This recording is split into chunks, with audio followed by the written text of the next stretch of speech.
médecin généraliste dans la banlieue parisienne et je suis également responsable très investi en formation médicale continue car responsable de dossier à l'Association confédérale de formation médicale continue. Par ailleurs, dans le domaine syndical, je suis secrétaire général de la CSMF, la Confédération des syndicats médicaux français, qui est le syndicat le plus puissant, le plus représentatif, à la fois des spécialistes et à la fois des généralistes. C'est ça son originalité. Donc on a créé le pôle CSMF Formation qui est chargé de coordonner tout ça et de mettre à la disposition des adhérents et des futurs adhérents des fonctionnalités qui leur permettent de réaliser leur plan quinquennal, c'est-à-dire pour 5 ans d'obligation de leur formation médicale continue, avec les 250 crédits à obtenir, sans avoir à se préoccuper des complications administratives. Nous profitons du MEDEC pour présenter le portail sur le site de la CSMF, un portail spécifique du pôle CSMF Formation qui permettra aux adhérents, en fonction de leur profil, d'avoir un programme personnalisé de formation.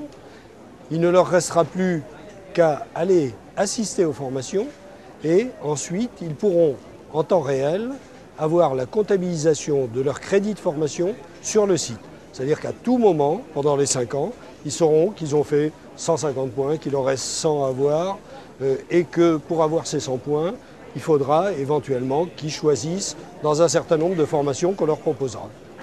La qualité des formations, elle est indiscutable dans la mesure où ce ne sont que des formations qui ont été agréées par l'OGC, l'organisme conventionnel gestionnaire. Donc qui ont été agréées à la fois par un comité scientifique et également financées par la Caisse d'assurance maladie.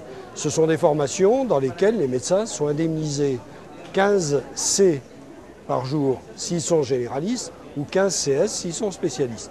Donc au niveau de la qualité de la formation, il n'y a aucune discussion puisque tout ça dépend d'un comité scientifique et d'un comité d'agrément.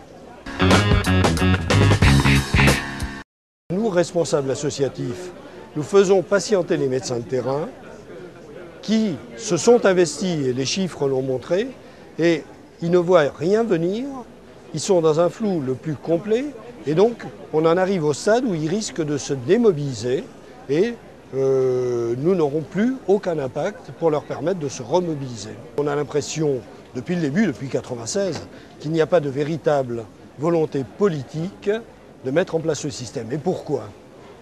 Pour une seule chose, qui est le problème du financement.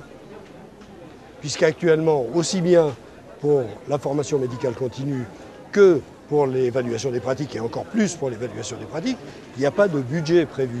Donc le problème va se limiter dans la réflexion, à savoir si un jour, les médecins devront payer eux-mêmes leur formation médicale continue et leur évaluation des pratiques. Le problème, il est là. L'annonce sortie du décret tient essentiellement au problème de financement. Les médecins ont tendance à ne plus croire à la FMC obligatoire. Et donc, les formations se remplissent mal.